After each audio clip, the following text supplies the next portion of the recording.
మేడారం జాతరకు సమయం దగ్గర పడుతుంది. ఈ నెల 21, 22, 23న అంటే 3 రోజుల పాటు ఈ జాతర జరగనుంది. ఈ సందర్భంగా అమ్మవార్లకు ప్రత్యేక పూజలు నిర్వహిస్తున్నారు. ప్రధాన పూజారి సిద్ధబోయిన అరుణ్ కుమార్ సమ్మక్క సారలమ్మలను తీసుకువచ్చే సమయంలో నియమ నిష్టలతో ఆదివాసీ సాంప్రదాయం ప్రకారం రహస్య పూజలు నిర్వహిస్తామన్నారు. ఆ పూజల వివరిస్తున్న ప్రధాన పూజారి అరుణ్తో మా వరంగల్ ప్రతినిధి Srikanth face to face.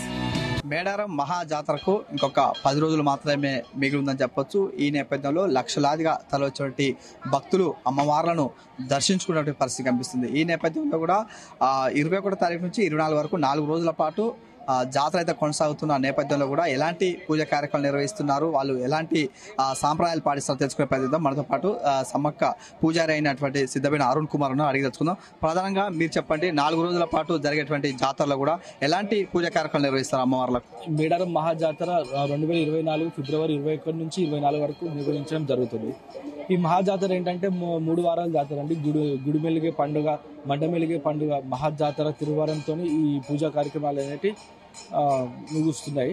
Mandamelige పండుగ రోజు అడవికి వెళ్ళి కొత్త గడ్డి తీసుకొచ్చి అమ్మవార్ల గద్దెను అలంకరించి, అమ్మవారి పీఠాన్ని అలంకరించి, పసుపు కుంకుమ చీరే సారా పెట్టి ప్రత్యేకంగా ఇప్ప పూలను నైవేద్యంగా పెట్టి ఇప్ప పువ్వు సారను ఆరబోసి పూజలందరూ నియమనిష్టలతోటి భక్తి శ్రద్ధలతోటి జాగారాలుంటూ ఉపవాసాలు ఉంటూ నిష్టతోటి అమ్మవార్లను కొలడం జరుగుతుంది. మహాజాతర రోజు అంటే ఫిబ్రవరి 21 బుధవారం రోజున ఇటు కన్నపల్లి నుంచి సార్లమ్మను, ఇటు కొండాయి నుంచి గోవిందరాజును, పునుగొండ కామారం నుంచి పంగిరిద్దరాజును తీసుకొచ్చి బుధవారం పూట ఈ గద్దెలలో కొలువు తీరడం జరుగుతుంది. అదే రోజు అంటే బుధవారం రాత్రిపూట ఈ పౌర్ణమి వెన్నెలల్లో ఇటు పగిడిద్దరాజుకు, ఇటు సమ్మక్కకు ఆదివాసీ సాంప్రదాయాల ప్రకారం కళ్యాణం నిర్వహించడం జరుగుతుంది. మరలా గురువారం పూట సమ్మక్కను చిలకలగట్టు నుంచి కుంకుమర్ని రూపంలో తీసుకురావడం, శుక్రవారం పూట అమ్మవార్లందరూ గద్దెలలో కొలువై ఉంటారు. శనివారం పూట తిరిగి వీళ్ళని వనం ప్రవేశం చేయడం జరుగుతుంది. ప్రధాన ఘట్టమైనటువంటి సారలమ్మను తీసుకురావడం, సమ్మక్కను తీసుకురావడం, ఈ రోజు ఎలాంటి నియమాలు పాటిస్తారు? ఆ రోజు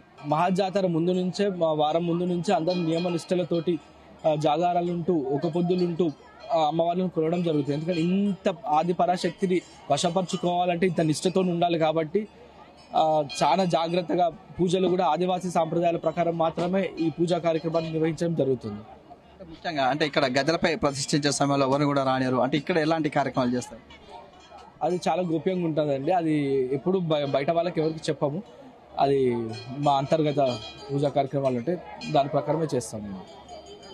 చూసుకొచ్చి ఇక్కడ మేడారం సమ్మక్క సారలమ్మ జాతర నేపథ్యంలో కూడా ఈ నెల 21 నుంచి 24 వరకు అయితే కొనసాగుతుంది. ఈ నేపథ్యంలో కూడా లక్షలాది మంది భక్తులు అయితే కూడా అమ్మవారిని దర్శించేందుకు పెద్ద సంఖ్యలో ఇక్కడికి వస్తారు. వచ్చేటువంటి క్రమంలో కూడా ఇటు సారలమ్మను, అదేవిధంగా సమ్మక్కను సాంప్రదాయం ప్రకారం కూడా ఒక నియమ నిబంధనలు నిష్టతో ఉన్న తర్వాతకి అమ్మవారిని ఇక్కడికి తీసుకొచ్చి కూడా గద్దెలపై ప్రతిస్తారు. ఆ తర్వాతకి భక్తులకు దర్శనం ఇచ్చిన తర్వాతకి వనప్రవేశం చేసే వరకు ఇదే నియమాన్ని పాటిస్తామని చెప్తున్నట్టు పరిస్థితి కనిపిస్తుంది.